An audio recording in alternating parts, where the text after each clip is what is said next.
वैसे ही वैसे जो आप क्या समझते हो, 4 माला घुमा लिए तो मन आपका शांत हो जाएगा, और बढ़ेगा, वो और आग पैदा करेगा, वो और प्रबल होगा। और साधक भजन बल से उससे भी बढ़े। जस जस सुरसा बदन बढ़ावा, तासु दून कपि रूप दिखावा, वैसे वैसे हनुमान जी दुगना अपना स्वरूप बढ़ाते चले जा रहे। काम जितना बढ़े उतना ही नाम बढ़ाओ। देखो रो दो, निराश क्यों होते हो, हरिदास हो, प्रभु के चरणों के आश्रित। यहां ये सब ये चाल नहीं चलते। शेरों का मार्ग है, सूरवीरों का। पूरे विश्व को ताल ठोक के परास्त करने वालों का यह मार्ग है। पूरे विश्व को, एक भी हमारा कोई सहयोगी नहीं है। जब हमारे मन ही, बुद्धि, चित्त यही हमारे सहयोगी, नहीं तो बाहर कौन सहयोगी होगा। पूज्यपाद सिउड़िया बाबा जी महाराज के साधक केवल अकेला, एक तरफ विश्व एक तरफ अकेला। अगर कोई भी जुड़ता है तो तुम्हारे चित्त के चिंतन को ही तो घसीटेगा, तो तुम्हारा सहयोगी हुआ या बाधक हुआ। पूरी सृष्टि, संपूर्ण सृष्टि को परास्त करके वो सजयति सजयति सुबह शुभ दुर्ग विध्वंसी बल तब जयति जयति जग उच्चरे। निराश, हताश, उदास, ये सब इधर से नहीं। पूर्ण प्रसन्नता धारण करो, कोई तुम्हें परास्त नहीं कर सकता। ये मन की चालों पे मत फंसो। बोले बहुत जलाता, उस समय देखो ना किसको जला रहा है, कौन जल रहा है, उस समय देखो तो साधना किस बात की कर रहे हो। बाहरी क्रिया से संसार पर विजय प्राप्त नहीं की जा सकती, बैठा लीजिए हृदय में। आप अगर ये ऐसी दिनचर्या रख रहे हो कि केवल बाहरी हम क्रियाएं कर रहे हैं और अंदर आप विचार नहीं कर रहे, अंदर आप चिंतन नहीं कर रहे, अंदर आप विवेकशील नहीं है, तो आपका विश्राम स्थल विषय होगा। देख लीजिए, देख लीजिए। और जिसका विश्राम स्थल देह भाव विषय है, कितनी देर टिकोगे, कितनी देर आप इस वेश को निर्वाह कर पाओगे। एक दिन भ्रष्ट होना पड़ेगा। सावधान होइए। जब इस शरीर रूपी ढांचे से ही अपना संबंध अलग मानोगे तो कौन तुम्हें परास्त कर सकता है, नहीं परास्त कर सकता। महापुरुषों के चरित्र श्रवण करके हम वैसे आचरण, विचलित होना हमारे जीवन में नहीं होना चाहिए। 1000 बार नाली में गिरेंगे फिर भी हम छाती ठोक के आगे बढ़ेंगे। ये मार्ग ऐसे थोड़ी है, गिर गए हल्ला मचाने वाला मार्ग नहीं। अब मैं सूक्ष्मता से देखता हूं कहां से गिरा, क्यों गिरा, कौन सी ऐसी चूक हुई जो मुझे गिरा दिया। अच्छा, हमें लगता है हमारा खान पान बिगड़ा, मुझे लगता है कि ऐसा मेरा चिंतन छूटा, नहीं छूटने देंगे, नहीं खाएंगे ऐसा, ऐसी वस्तु नहीं देखेंगे, फिर आगे बढ़ते। अगर फिर फिसलते हैं फिर हम सावधान हो। अंतिम समय तक हम यही लड़ाई लड़ेंगे। और ये देखकर मेरे ठाकुर रीझ जाते हैं और स्वयं बंधन स्वीकार कर लेते हैं। परम स्वतंत्र परमात्मा तत्व बोल उठता है, अहम भक्त पराधीन हो। आपकी एक एक चेष्टा हमारा प्रीतम देख रहा है। कोई ऐसा थोड़ी आप खिलवाड़ कर रहे हो, आप प्रभु के लिए जल रहे हो, आप प्रभु के लिए आगे बढ़ने की चेष्टा कर रहे हो। वो आपकी छोटी सी चेष्टा पर रीझ जाएगा, एक एक चेष्टा का वो हिसाब देगा। ऐसा मत समझो कि मैं जल रहा हूं, मुझे ना तो आनंद मिल रहा है ना तो कोई सहयोगी है। ऐसा सावधान। पूज्यपाद श्री उड़िया बाबा जी महाराज कह रहे हैं, जो विषयों से प्रेम करेगा वो श्री कृष्ण प्रेमी कैसे बन पाएगा। जो श्री कृष्ण प्रेमी होगा वो विषयों से क्यों प्रेम करेगा। एक एक शब्द पर ध्यान दो, ये साक्षात ब्रह्म वाक्य हैं। आपको जो गुरु जी ने माला दी है, मंत्र दिया है, जो इष्ट देव दिए हैं, पूर्ण श्रद्धा के साथ ये 4 जीवन में हमारी निष्ठा बन जाए। गुरु प्रदत्त माला, गुरु प्रदत्त मंत्र, गुरु प्रदत्त ग्रंथ और गुरु प्रदत्त इष्ट अर्थात कंठ, ये हमारा जीवन बन जाए। जो गुरुदेव ने मंत्र दिया बस सार बात, जो गुरुदेव ने हमें ग्रंथ दिया आजीवन वही ग्रंथ हमारे पास रहे। जो गुरुदेव ने माला दी आजीवन वह हमारे पास रहे। जो गुरुदेव ने रूप दिया आजीवन उसी में हम आसक्त रहे। पूज्य बाबा कहते हैं यदि इनमें से एक भी छूट जाए तो उपासक व्यभिचारी हो जाता है। माला को साधारण मत समझो, माला प्राणों से भी अधिक प्यारी है ऐसा समझो। माला साक्षात तुम्हारी संपत्ति है, माला भगवत स्वरूप है। जो गुरुदेव ने तुम्हें ग्रंथ दिया है अपने कर कमल से, जो नित्य पाठ करते हो, उसे प्राणों से भी अधिक प्यार करो। एक बार 42 लीला पूज्य महाराज जी की बहुत सी जीर्ण शीर्ण थी, ऐसे ही उस पे लकड़ी की वो जो होता है रेल उस पे रखी हुई थी। देखा महाराज जी नई ले आवे, ये तो बहुत पुराने कागज हो गए। चुप, ऐसा मत बोलो, ये गुरु प्रदत्त ग्रंथ है, ये बदला नहीं जाता। शरीर जब पूरा हो तो फिर हमारे साथ वो प्रवाहित हो जाए या फिर जैसी ले। एक ग्रंथ जो गुरुदेव ने दिया आजीवन। इनमें एक दिव्य शक्ति होती है गुरु प्रदत्त होने पर। माला, मंत्र, इष्ट, ग्रंथ, ये जो बदलते रहते हैं माला और ग्रंथ, वो ऊर्जा शक्ति संग्रह नहीं कर पाते हैं। आजकल तो कोई महत्व ही नहीं रख रहा। पूज्य बाबा कह रहे हैं आजकल तो कोई महत्व ही नहीं रख रहा। टूटा फेंक दिया, दूसरा बदल लिया, माला ग्रंथ बदल लिया। कहां प्रेम प्राप्त हो। कैसे तुम में दिव्यता आवे। हमारे जन्मभूमि में शक्ति पल्लव नाम का ग्रंथ कुल परंपरागत पूजता हुआ चला रहा है। बाबा कह रहे हमने अपने जन्मभूमि में घर में देखा था, शक्ति पल्लव नाम का ग्रंथ था, वो पूर्वजों के द्वारा सेवित चला रहा, वैसे सिंहासन पर विराजमान। एक बंगाली बड़े सिद्ध महात्मा थे, वो उनसे किसी ने उनकी माला तो छुआ तो उन्होंने कहा, माला को कभी छू मत लेना, ये हमारे प्राणों से भी अधिक प्यारी गुरु प्रदत्त माला, सिर्फ हम स्पर्श करेंगे। देखो कितनी सावधानी। माला ये सब साधारण बस, कोई उधर छू रहा है, कोई उधर रखा है, कोई ऐसे रखा है। माला एक दिव्य ऊर्जा शक्ति भगवत स्वरूप है, किसी को भी छूने मत दो। एक माला ऐसी हमारे कुल में है जो दादा परदादा जपते थे, वही आज हमारे पिता जपते रहे, पूज्य बाबा उड़िया बाबा महाराज कह रहे। तो ये देखना चाहिए कि ये जो गुरु प्रदत्त वस्तुएं हैं ये आजीवन हमारे पास रहे। बंगाली बाबा को जो गीता मिली हुई थी, तो अंतिम समय जब आया तो उन्होंने शिष्यों से कहा, ये गीता हमारी छाती से बांधना, जब शरीर छूट जाए और शरीर के साथ प्रवाहित करना, ये गुरु प्रदत्त गीता है। सावधान होकर के उपासना में लगो, मर जाओ किंतु प्यारे का चिंतन न छूटने पावे। इतना भी कष्ट आ जाए कि प्राण निकल ले तो भी हम अपने प्यारे का चिंतन। ये कैसे बैठते हो कि तुम्हें काम क्रोध का इतना लंबा चिंतन हो जाता है कि आप विचलित हो जाते हो। कितने खाली हो आप, जरा विचार करो। स्फुरना होना बात अलग है, आप उसमें डूब गए, आप उसकी चेष्टा में आ गए, मतलब कितना अंतराय है आपके भजन में। बातें बनाने से नहीं बनेगी बात। आपको इतना समय कैसे मिला, क्यों आपको इतना मनन करा रहा है कि आप बाहर देख लो, आपको चेष्टा कर लो, आपको इतना समय के, मतलब भजन के अंतराय का बहुत समय है आपके बीच में। आप अव्याव्रत भजनात् में नहीं हो, रौंद डालो मन की वासना को। राधा राधा राधा राधा राधा सुनो ही मत, वो जो कह रहा है राधा राधा, अपनी बात सुनाओ, देखो अगर अधीन ना हो जाए तो कहना। लेकिन राधा राधा और बस हम सुनने में लग गए, देखने में लग गए, चेष्टा में लगे। बोले अरे नाम का कोई प्रभाव नहीं आ रहा। युद्ध है, वो भी तो भगवत स्वरूप है, कोई साधारण है क्या।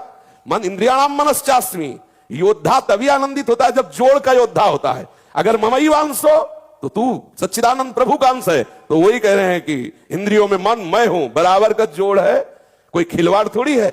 और ये कायर पुरुष घबरा के भागता है, योद्धा ताल ठोकता है। हरि का स्वरूप जीव है, हरि का स्वरूप मन है, और इसको परास्त कर लो आप सजेति सजेति सतरति सतरति सलोकांतार्यति। अगर ऐसा नहीं हो तो भोगो नरक, मरो जाकर के भी। खेल है।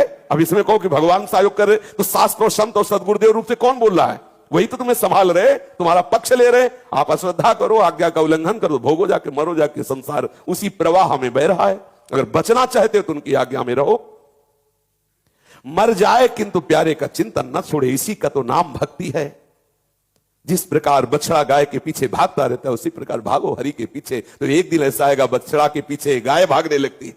छोटा सा बछड़ा जब चरने के लिए इधर उधर घूमने लगता है तो गाय रंभा करके उस बछड़े के भक्तन पाछे यो फिरत जो बछड़ा से। पहले तुम स्वीकार करो आसक्ति, फिर देखो हरि तुमसे कितना प्यार करते हैं। थोड़ा आगे भूमिका में कदम रखो, जहां हो ये भूमिका कोई अच्छी नहीं है। साधक जब काम क्रोधादि का चिंतन तन्मयता पूर्वक करेगा तभी परास्त होगा। जब कामादि विकार आने लगे, सुनो मत इसकी सलाह, इसका दिया हुआ भोग प्रलोभन चिंतन में मत लाने दो। उसी समय आप गाढ़ चिंतन करो ना। नहीं बन रहा, चीखो, चिल्लाओ राधा राधा राधा, लेकिन उस समय आप चीखेंगे नहीं, गंभीर होकर चिंतन कर रहे हैं विषय का। आपकी इंद्रियां उसी में तन में, मरो, जहर खाओगे मरोगे। अब आप कह दो कि अरे कोई बचा ले, तो कैसे बचोगे, क्योंकि ये आपके अंदर का विषय, आपको ही ठीक करना पड़ेगा, आपको ही सुलझना पड़ेगा। आप उसमें तन्मयता करें, निश्चित मरोगे। क्रिया हो या ना हो, आपका वो संस्कार, आपका वो आंतरिक चिंतन गलत हो जाएगा। थोड़ा सुलझो, थोड़ा सावधान हो। उपासना से जो चाहोगे वही प्राप्त होगा, ऐसी कोई स्थिति नहीं है जो उपासना से न प्राप्त हो जाए। पूज्यपाद सूर्या बाबा जी महाराज कह रहे, प्रभु का भजन तो बहुत लोग करते हैं, परंतु सबको प्रभु का अनुभव क्यों नहीं होता। यही कारण है कि गोता लगाते हैं विषयों में और भजन का नाटक कर रहे हैं। अगर भजन करते हुए भजन में डूबने लगो, भगवत साक्षात्कार ना हो जाए तो कहना। पर देखो ये जलने का विषय, बहादुर आदमी चोट लगने पर और खूंखार होता है। कायर आदमी एक बूंद खून देखेगा दैया रे भाग गया। तो ये कायरों का मार्ग थोड़ी है, सूरवीरों का मार्ग है। अगर कहीं भी हम झुकते हैं तो हम सावधान होते हैं। ये कौन सी ऐसी वृत्ति है जो मुझे रौंद दिया, गिरा दिया। सूक्ष्मता से उस वृत्ति को पकड़ा और कस दिया। ये बिल्कुल आप ऐसा हवा मत समझो कि माया बहुत बड़ी हवा है। अगर माया भगवान की एक शक्ति है तो ऐसी अनंत शक्तियों को अधीन करने वाली भक्ति है। आप ऐसा मत समझो जो ठाकुर को अधीन कर ले वो भक्ति, माया जीव को अधीन करती है और भक्ति भगवान को अधीन करती है। आप भक्ति को स्वीकार करो, माया की तरफ देखते ही काहे को हो। नाम रूप लीला धाम बस यही हमारे विचरण करने का विषय हो। जलन आ रही, आकर्षण आ रहा, परेशानी आ रही, ये सब मन बुद्धि का तमाशा है, ये मन बुद्धि का जाल है। थोड़ी देर ऐसे समझ के इसे डिलीट करो, इसे हटाओ। उसको तूफान मानकर दिमाग में मत बैठा लो कि अरे अब क्या होगा, कुछ नहीं होगा। आंख खुली स्वप्न खत्म, ऐसे ही है। आंख खुली स्वप्न खत्म, जागो। उसके लिए किसी के सहयोग की जरूरत नहीं, जागो, भगवत स्मृति में जागो, मोह निद्रा भंग करो, फिर देखो आनंद। डरो मत, घबराओ मत, गिर जाना भी यहां दौड़ना है। अगर गिर भी गए तो अनुभव करो कहां से फिसले, वहां से आप सावधान हो। ये ऐसा खेल नहीं है कि आप निराश हो जाएं, आप परास्त हो जाएं। नामे भक्ता प्रणश्यति, पहले हरि बोल रहे, करो सदा तिनके रखवारी, जिम बालक राखे मातारी, हरि बोल रहे हैं। मुझे डरना क्या, मुझे और उत्साहित होकर हरि का बल लेकर के इन विकारों को परास्त करना है। डूबो, भजन में डूबो। देखो गोता लगाने वाला भजन 6 महीने में भगवत साक्षात्कार कर लिया ध्रुव जी ने। ऐसी डुबकी लगाई भगवत चिंतन की कि विवश हो गए ठाकुर और आकर के उनको अपना दर्शन दिया। ये पागलों की तरह साधक घूम रहा है, वो किसी से असली अनुराग नहीं कर पा रहा। जैसे पागल कुत्ता होता है ना, इधर उधर भटकता रहता है, ऐसे वो साधक का मन पागल कुत्ते की तरह भटक रहा है। ये विषय, ये चिंतन, वो अरे आप समझो, भगवत शरणागत जन हो, कोई साधारण हो तुम, आप अपने स्वरूप को समझो। भजन परायण, आसनों पे बैठो, मन को मारने के लिए निरंतर भजन स्मृति, सूक्ष्म आहार, मौन, गंभीर, निरपेक्ष, अंदर से जितनी वृत्तियां सबसे निरपेक्ष, कोई परेशानी। तू दिन भर काम चिंतन कर मन, मुझे कोई परेशानी नहीं। राधा राधा राधा देखते अपने आप अधीन, उसको छूट दे दो, जा, मैं तेरे पीछे डोलने वाला नहीं। कर चिंतन, तू विषय चिंतन कर, मेरे बिना तू करके दिखा क्या करता है। राधा राधा राधा राधा, परास्त हो जाएगा। ये नहीं हम केवल प्रवचन कर रहे हो, ये चले हैं, यात्रा चले हैं, ये यात्रा चले हैं। 13, 18, 22, 30, 35, 40, 45 और आपके सामने बैठे, पूरा जीवन इसमें और गुरु कृपा से, संतों के सत्संग से, शास्त्र कृपा से बात समझ में आती रही। हर बात सहने से दूर हो जाती है। सहन करो, शिकायत मत करो, उस विषय में बोलो मत, उस विषय में प्रश्न मत करो, उसका महत्व ही मत रहो, नष्ट हो जाएगा, खत्म हो जाएगा। और उसको आप बार बार चिंतन करेंगे, बार बार उसका महत्व रखेंगे। अरे काम आ गया, अरे अब तो नष्ट हो गए।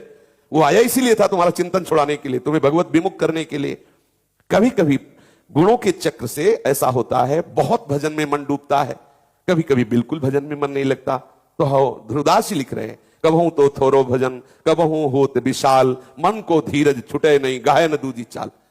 धैर्य पूर्वक करो, नहीं भजन हो रहा कोई बात नहीं, लेकिन बुरे आचरण नहीं होने देंगे, मनोरंजन नहीं होने देंगे, कुसंग नहीं होने देंगे, ठीक है। थोड़ी देर बाद देखना फिर डूब जाओगे भजन में।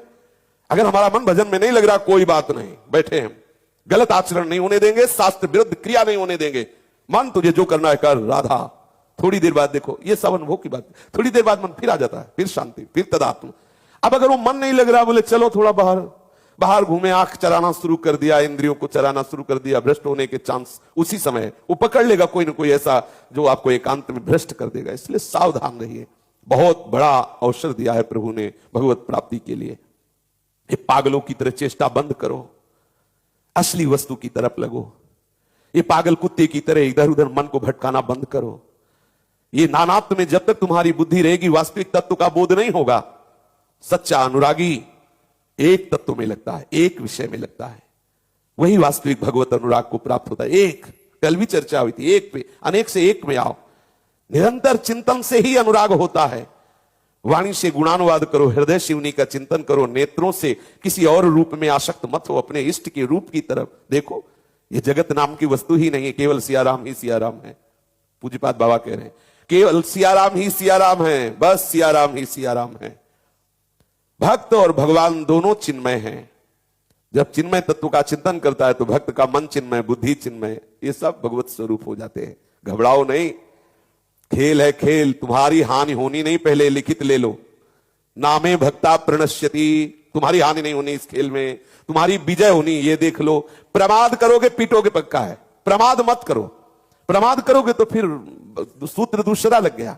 आज्ञा के अनुसार चलोगे तो भगवान स्वयं कह रहे क्षिप्रम भवति धर्मात्मा, मैं उसे महात्मा बनाऊंगा, मैं उसे धर्मात्मा बनाऊंगा। साधुरिव समंतव्या सम्यक व्यवसिता हिस्सा, उसे आज से ही साधु मानो, क्योंकि उसने मेरा आश्रय ले लिया। अब निश्चित वो महात्मा बन जाएगा। भक्त और भगवान दोनों चिन्मय होते हैं। गलती ये होती है हम चिन्मय का चिंतन छोड़कर पार्थिव चिंतन करने लगते हैं, फिर हमें दो दिखाई देने लगते हैं, फिर हमें बहुत दिखाई देने लगते हैं, बस यही फंसाव हो जाता है। अरे भक्त तो ऐसा होता है, वो मोक्ष की भी चाह नहीं करता है, वो तो भगवत चिंतन में प्रेम में डूबना चाहता है, वो मोक्ष भी नहीं चाहता। आप जैसा चाहोगे वैसे ही प्रभु आपके सामने रूप रख के आएंगे। देखो प्रहलाद के लिए भगवान ने कितना सुंदर रूप त्याग के भयंकर रूप धारण किया, नरसिंह रूप धारण किया। आश्चर्य है, सेन भक्त के लिए आप नाई रूप धारण किए। आप जैसे प्रभु को चाहोगे वैसे प्राप्त कर लोगे। आप प्रेमवश अधीन होने वाले प्रभु के केवल चिंतन में लगो, जैसा चाहोगे वैसा प्रभु आपको अनुभव कराएंगे। बाबा कह रहे हैं इष्ट देव का निरंतर चिंतन करना आपका मुख्य कर्तव्य है।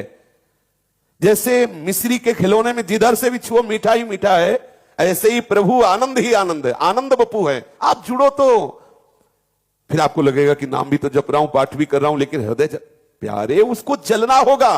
बिना स्वर्ण तपे चमकता नहीं है, थोड़ी देर मन को जलना होगा, क्योंकि उसमें प्रेम रस आना है ना। तो जैसे मटकी कच्ची हो तो बिना आवे में तपे वो रस रखने लायक नहीं होती, अगर डाल दिया जाए तो मटकी फैल जाएगी। ऐसे ही तुम्हारा मन रूपी मटका अभी कच्चा है, तो उसे ताप में तपाया जा रहा है। सहन करो चुपचाप, आप मन थोड़ी हो, थोड़ा सहन करो, पक्का होगा तो यही मन आपको आनंद में डुबो देगा। आप तो केवल इष्ट का चिंतन करो। भक्ति का आधार तो श्रद्धा और विश्वास है। श्रद्धा विश्वास से आप ये बात स्वीकार कर लो, प्रभु हमें बहुत प्यार कर रहे हैं, हम कभी परास्त नहीं होंगे, हम केवल प्रभु के चिंतन में लगेंगे, जितने भी कष्ट आएंगे उनको हम स्वीकार करेंगे। जब स्मरण के लिए किसी प्रकार की चेष्टा ना करने पर भी सतत स्मरण चले, तब समझना कि आप भक्ति का रंग आ गया है, अब भक्ति आई है, स्वाभाविक भगवत स्मरण हो रहा है। देखो जब ऐसी याद आ जाए, जैसे शरीर का आप ध्यान नहीं करते, शरीर का आप जप नहीं करते, पर शरीर को कभी भूल नहीं रहे, ऐसी जब भगवत प्रीति उदय हो जाए, भगवत स्मरण तार, भगवत चरणारविंद से इतना अपनापन, तब समझना कि भक्ति का रंग आ गया है। लगे रहो, घबराने की जरूरत नहीं। ये जो कर रहे हो ये भी ऐसा नहीं है, ये बहुत भाग्यशाली हो जो इतना कर रहे हो। अगर इतने पे अभी शरीर छूट जाए, तो आप पीछे चर्चा सुन चुके हैं कि योग भ्रष्ट पुरुष की कोई ऐसी दुर्गति नहीं होती कि वो बादलों की तरह छिन्न भिन्न हो जाए। पुण्यवान लोकों में जाकर वो पुण्यों का भोग भोगने वाले जो बड़े बड़े पुण्यात्मा जन है, जिस सुख में आसक्त होकर भोगते हैं, भक्त उनको अनासक्त भाव से देखता है। फिर श्रीमान कुलों में जन्म लेकर वो वहां भी अनासक्त होकर फिर भजन मार्ग से पूर्णता को प्राप्त होता है। हानि तो होगी ही नहीं, पर हम समय क्यों बर्बाद करें, हम ऐसी निराशा क्यों हृदय में लावे जो हमें नाम छुटवा दे, धाम छुटवा दे, भजन छुड़वा दे। ये मन की चाल यही है, माया की चाल यही है कि वो आपको आगे नहीं बढ़ने देगा। मान लो, इसीलिए प्रभु कह रहे हैं मैं ये वो मन आधत स्वमय बुद्धि निवेश है, दे दो मेरे को, मन को दे दो। गुरुदक्षिणा क्या होती है? मन को दे दो, अपने शरीर को दे दो। शरीर को आज से जो गुरुदेव आज्ञा करेंगे उसी के अनुसार चेष्टा, मन को गुरुदेव की आज्ञा के अनुसार ही संकल्प होगा, विपरीत नहीं संकल्प होगा। वाणी जो गुरुदेव आज्ञा कर रहे हैं वैसे ही हमारी वाणी का बर्ताव होगा। अब शास्त्र विरुद्ध भगवत विरुद्ध वाणी नहीं हो गए। आप कुछ समय बाद देखेंगे आपका हृदय परम शीतल परम शांत हो गया। इन बातों का मनन किया जाए।